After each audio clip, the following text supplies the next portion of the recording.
Monsieur le Premier ministre, chef du gouvernement, Monsieur le Président du Sénat, Monsieur le Président de l'Assemblée nationale, mes chers collaborateurs, Monsieur le Président du Conseil supérieur des affaires islamiques, distingués membres du Conseil supérieur des affaires islamiques, respectés Mufti du Tchad et imam de la mosquée Roi Faisal, chers frères oulémas. En ce jour béni de l'Aïd al-Adha al-Mubarak, rendons grâce à Allah le Tout-Puissant, Créateur des cieux et de la terre, source de vie, de paix et de miséricorde. Je reçois avec humilité, joie et gratitude le vœu que vous avez si gentiment formulé à mon endroit, à celui de ma famille et envers toute la nation. En retour, je vous adresse à vous, à nos compatriotes et à tous les musulmans du Tchad et d'ailleurs mes vœux de paix, de concorde, d'amour, de santé et d'espérance. Puisse le Tout-Puissant continuer à veiller sur notre pays et à inspirer nos actions. Mes pensées vont aussi à l'endroit de tous ceux qui, partout au Tchad et à travers le monde, célèbrent cette journée dans des conditions difficiles, affaiblis par les maladies, la pauvreté, le chômage, ou même terrorisés par les guerres et hantés par les catastrophes naturelles. Les tragédies qui sévissent dans les différentes parties du globe nous rappellent à quel point nous devons être reconnaissants à l'égard de Dieu, qui nous a permis de garantir la paix et la quiétude à nos populations. Cette paix si fragile, mais dont le maintien est indispensable pour la sécurité, la prospérité et le développement harmonieux de notre pays. Cette paix qui est le fondement de toutes nos religions et l'aspiration de tout être humain. Chers leaders religieux, vous êtes les infatigables messagers de la cohésion sociale, du vivre ensemble et les sentinelles vigilantes de la paix sociale. Détenteurs de la clé qui ouvre le cœur de nos compatriotes, vous êtes ceux qui peuvent interpeller nos consciences et nous appeler à la réforme intérieure, sans laquelle aucune réforme dans la société n'est possible. Trop de vies ont été fauchées parce que nos valeurs religieuses sont bafouées ou instrumentalisées, parfois pour des objectifs inavoués. Face à cela, votre engagement doit rester constant. Votre voix doit être audible et résonner avec force et sagesse pour contrebalancer les sirènes funestes des faux prophètes qui ne trouvent leur intérêt que dans la division, la discorde et la fitna entre les Tchadiens. Chers leaders religieux, le mandat du premier quinquennat dont nous venons de célébrer le premier anniversaire accorde une place de choix aux valeurs spirituelles que sont la responsabilité, l'intégrité, le sens du sacrifice et l'engagement au service du bien-être social. En promouvant ces valeurs, vous ne faites pas que prêcher, vous participez de la plus belle manière à la refondation de notre pays. Vous contribuez à forger des citoyens dévoués qui sauront privilégier en toutes circonstances l'intérêt général.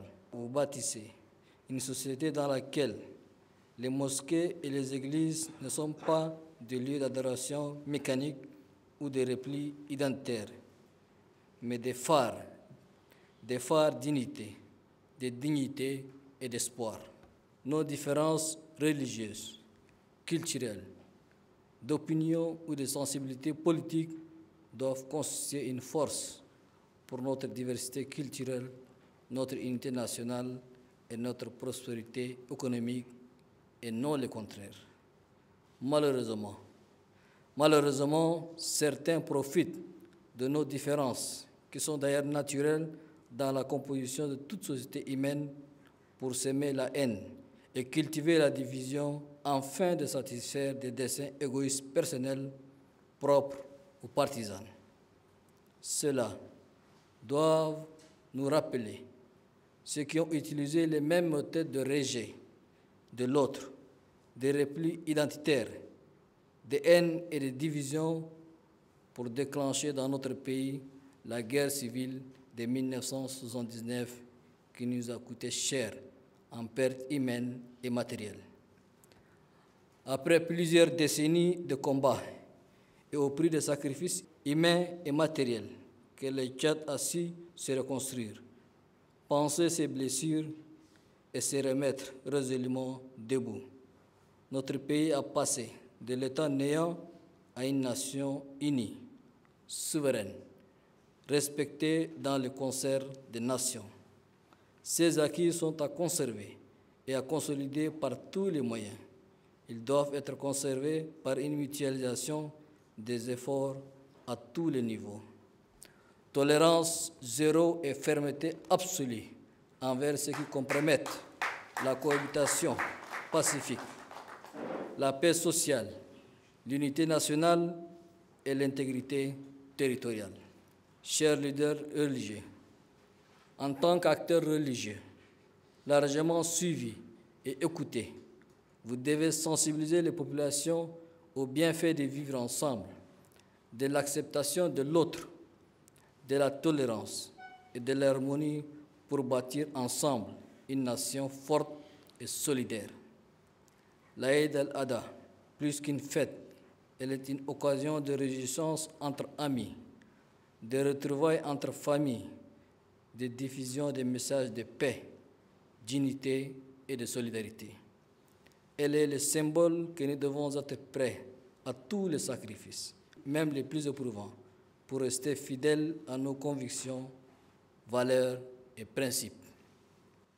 Elle est la preuve que nos croyances coulent de la même source et que si chacun prie différemment, nous nous rejoignons tous autour du même et unique Dieu. Un Dieu de miséricorde, de paix, d'amour, de tolérance, de pardon et de réconciliation. C'est d'ailleurs le lieu de féliciter tous les leaders religieux qui œuvrent sans relâche pour démolir les murs de la division et bâtir les ponts qui mènent à la tolérance et au vivre ensemble. Le développement d'un pays vaste comme le nôtre implique une responsabilité de large mesure, se reposant sur les épaules de toutes les composantes de la nation. Chacune et chacun doit apporter sa pierre à l'édifice.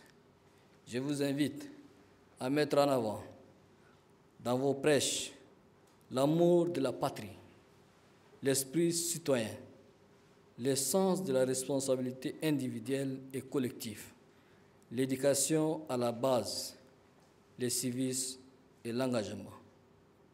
Hubbal Atan, Minal Iman, dit-on.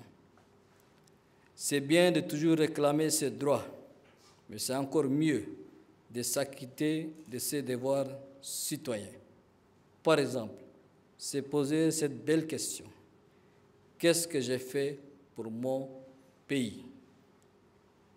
Je vous encourage à renforcer le dialogue inter- et intra-religieux pour que notre pays soit un modèle de cohabitation pacifique entre le culte et les cultures.